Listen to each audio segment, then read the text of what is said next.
En un vídeo anterior hemos definido la ley de Ampère, que viene a decir que la integral del campo magnético a lo largo de una línea de integración cerrada es igual a una constante por el número de corrientes, cada una con su signo, que se quede encerrada en el área que define la trayectoria.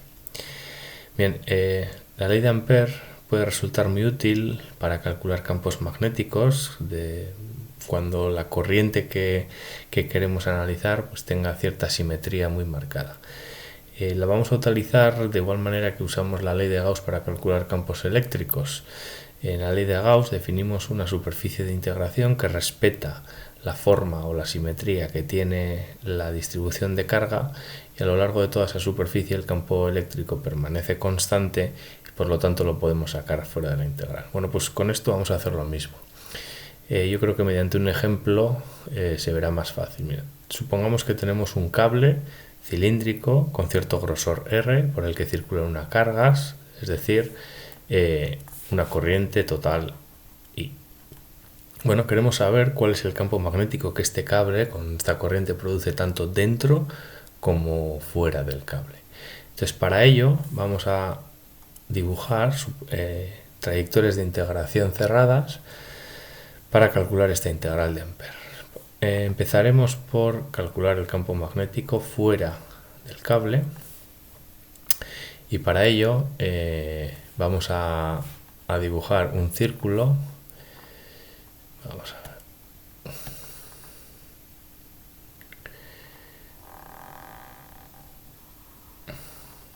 Bueno, viene a ser un círculo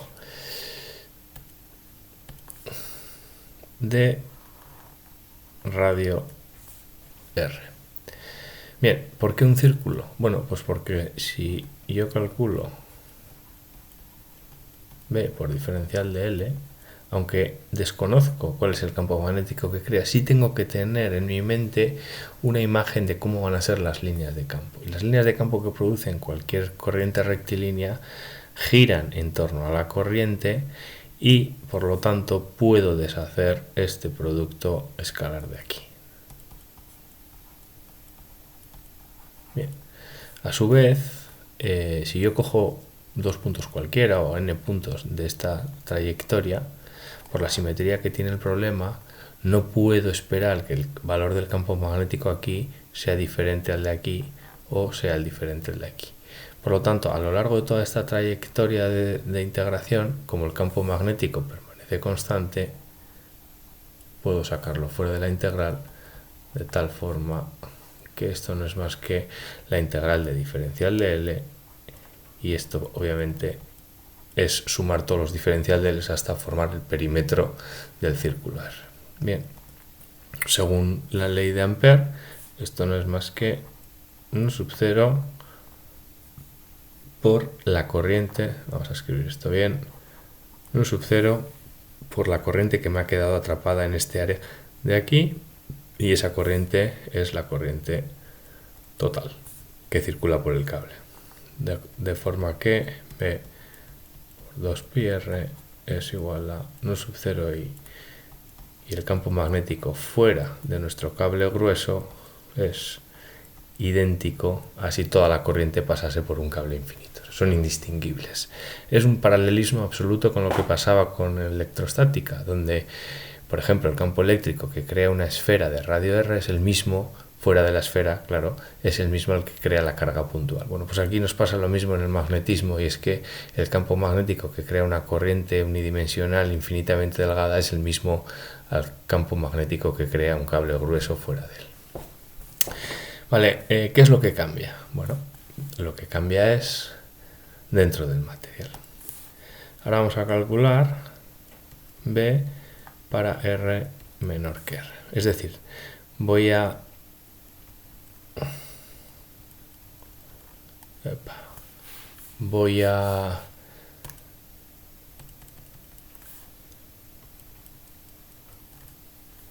dibujar otra superficie de integración, en este caso dentro del cable, con radio también R pequeña.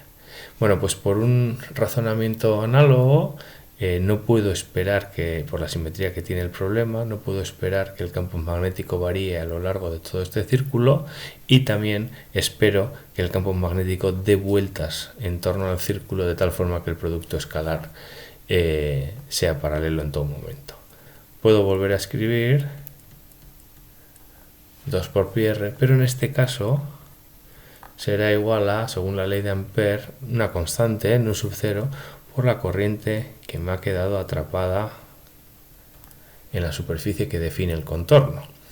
Obviamente tendría que tener en cuenta esta partícula y esta partícula, pero no esta. ¿De acuerdo? Clarísimamente, este término de aquí, la corriente atrapada, depende del radio de mi círculo de integración, que es completamente aleatorio, es un radio imaginario. Por lo tanto, tengo que encontrar la relación entre estos dos. Y es bien sencilla, para eso acudiremos a la densidad de corriente. La densidad de corriente se define como la corriente partido por el área. ¿De acuerdo? Entonces, si yo cojo el área del círculo de integración, bueno, pues aquí será la corriente encerrada. Mientras que si cojo, perdón, aquí me falta el cuadrado, mientras que si cojo el área total del cable, esto será igual a la corriente total. Quizás hubiera sido más adecuado referirnos a esta corriente como la corriente total para diferenciarla de la corriente que pasa por dentro del círculo de integración. Bueno, pues ya tenemos la relación que buscábamos. La I encerrada será igual a I total R cuadrado partido de R cuadrado. De tal forma que si yo me llevase mi círculo de integración hasta los confines de R mayúscula, pues R sería igual a R mayúscula, aquí tendría 1 y simplemente vendría a decir que la I encerrada es obviamente la I total. Bien, juntándolo todo, será igual a sub 0 R cuadrado entre 2 pi R, este se va con este,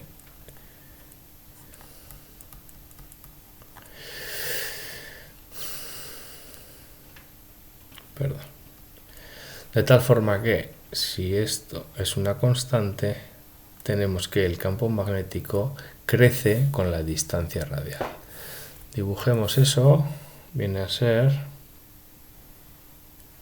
esto es B, esta es la variable R, aquí tenemos la superficie del cilindro y el campo magnético dentro del cilindro crece linealmente con R, donde la pendiente será nu sub 0 partido de 2 pi R cuadrado.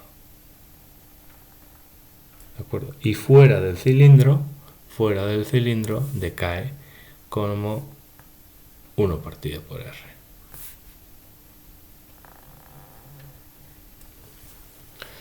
Y este valor de aquí será igual a nu sub 0 y entre 2 pi R. Bien, ahora analicemos otro ejemplo de la ley de Ampère. En este caso queremos resolver cuál es el campo magnético que crea un solenoide. ¿Qué es un solenoide? Un solenoide son muchos aros, uno detrás de otro, por el que circula una misma corriente. La forma práctica de conseguir un solenoide no es más que coger un cable y darle vueltas en torno a un cilindro hueco para que cree un campo magnético que ahora justificaremos que tiene esta forma, donde en el interior es uniforme, tiene valor B, y fuera es algo muy débil que tiende a cero. ¿Cómo podemos justificar eso? Bueno, mirad, tenemos que tener en mente siempre el campo magnético que crea un aro. Eso ya lo hemos resuelto y esta es la forma que tiene. Entonces, como un solenoide no es más que una superposición de aros, bueno, pues aquí he puesto 3 aros y voy a calcular el campo magnético en estas 3 cruces de aquí, debido a la presencia de estos 3 aros por el que circula una misma corriente. Bueno, el aro número 1 en este punto estará en una zona de esta línea de campo, por lo tanto creará un campo magnético tal que así. Recordad que el campo magnético depende con la distancia, por lo tanto más o menos hay que ser coherente con la longitud de las flechas. El aro número 3 en ese mismo punto, para el aro número 3 será esta línea de campo, la línea de campo vendrá así, y por la simetría, porque las distancias son iguales y la corriente que circula son iguales, la flecha, pues tengo que ponerla en rojo, la flecha será algo así. Sin embargo, en este mismo punto, este aro creará un campo magnético completamente paralelo al eje y más grande que ellas debido a que está más próximo. Bueno, se ve claro cómo las componentes perpendiculares se anularán entre sí y la suma de estos dos disminuirá el campo magnético que produce 2. ¿De acuerdo? Esta es la región que llamábamos de B tiende a 0. En la aproximación de un solenoide infinito, donde tenemos infinitos aros a izquierdas y a derechas, será perfectamente 0. Si no, será un campo débil, pero diferente de 0. Bien, ¿qué pasa en el centro? Bueno, pues por un razonamiento análogo, no estamos más que usando el principio de superposición una y otra vez, tenemos que el campo magnético que genera el propio aro 2 en el centro es así, es esta línea de campo de aquí, y estas otras generarán líneas más pequeñas, pero en la misma dirección. Tal que así, tal que así. Vale. Y en otro punto alejado del eje, pero dentro, bueno, pues el campo magnético ahora será la línea tangente en algún punto de por ahí.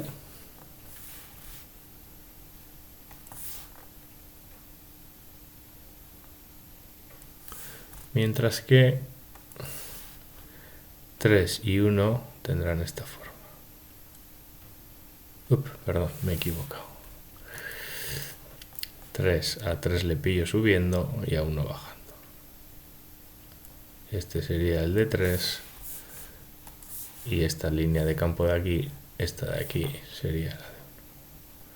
De forma que una vez más las componentes perpendiculares se anulan y se ve claramente cómo la suma de estos dos es un vector que se suma a la interacción del 2. Bueno, esto no es más que una forma de justificar la forma del campo magnético. Recordad siempre que para usar la ley de Ampère necesito tener en mi cabeza, aunque no conozca cuánto vale B, pero sí tengo que tener en mi cabeza cómo son las líneas de campo de lo que quiero calcular para poder definir una línea de integración en la que B no varíe y salga fuera de la integral. ¿De acuerdo? Entonces, se ve claramente que cuando tengo n espiras, el campo magnético tendrá esta forma de aquí. Si represento el campo magnético en la sección Z, es decir, en esta dirección, bueno, pues tendrá que tener una forma, si tuviese un solenoide infinito, fuera del solenoide es 0, después tendría un valor uniforme que volvería a bajar hasta aquí. En el caso de un solenoide no infinito, bueno, pues aquí se empezarán a torcer, habrá un efecto de borde y será algo más bien así. Bueno, ahora que comprendemos cómo es el campo magnético dentro de un solenoide de forma cualitativa, el siguiente paso es usar la ley de Ampère para verdaderamente calcular cuánto vale el campo magnético dentro del valor. Entonces, bueno, B por el diferencial de L, voy a usar como superficie de integración ese rectángulo de lados A y B que están aquí. ¿Por qué? por una razón muy sencilla. Porque esto lo podemos separar en trozos, ¿de acuerdo? En cada uno de los lados, o en cada uno de los trozos, y veremos que solo contribuye uno de ellos. Hemos dicho que en un solenoide perfecto el campo magnético es cero, por lo tanto, la integral del valor de B a lo largo de toda esta línea es cero. Entonces, muchas de esas se simplifican. Ahora, si sigo por aquí, en este trocito de línea, el campo magnético y los diferencial de L son perpendiculares, por lo tanto no contribuyen tanto para este trozo como para este trozo. El único que tiene contribución será esta línea de aquí. Además, como el diferencial de L tiene esta forma, B y diferencial de L son paralelos, y el valor que tiene el campo magnético a lo largo, encima de toda esta línea, como es el mismo, podré sacarlo fuera de la integral. Y esto me quedará que esto es B por la integral del diferencial de L, que no es más que la longitud esta de este trozo del camino de integración, que es A. Bien, según Gauss, ¿cuánto vale esto? Bueno, pues vale 1 sub 0 por la corriente encerrada. ¿Y cuál es la corriente encerrada? Bueno, pues la corriente encerrada es la corriente que pasa por cada uno de estos aros, pasa una corriente I, ¿de acuerdo? Tendré 1, 2, 3, 4, 5, 6, 7, 8, 9, 10, 11, 12, 13, 14 aros, por lo tanto sería 14I. Claro, lo que sí tenéis que entender es que esta longitud, que es arbitraria, es la longitud de integración esta, me va a determinar completamente la corriente que atraviesa el área de Gauss, que es esta, de Ampère, que es esta de aquí. Entonces tengo que encontrar una relación entre los dos. Y eso no es muy sencillo, porque si yo tengo n espiras, que son n espiras en una longitud L, ¿de acuerdo? Bueno, pues el número... A ver, un segundo. El número de espiras que pasarán por A será n por A. Y si por cada una de ellas me pasa una corriente total I, bueno, pues esto será lo mismo que la I encerrada en A. Por lo tanto, B por A será igual a 1 sub 0 n A I. Y ya me he quitado esa dependencia con el parámetro arbitrario A. De forma que dentro del solenoide será una constante el número de espiras por unidad de longitud, es decir, yo tendré un solenoide de 2000 espiras por metro. Bueno, pues será 2000 entre 1 por la corriente que pase por cada una de esas espiras.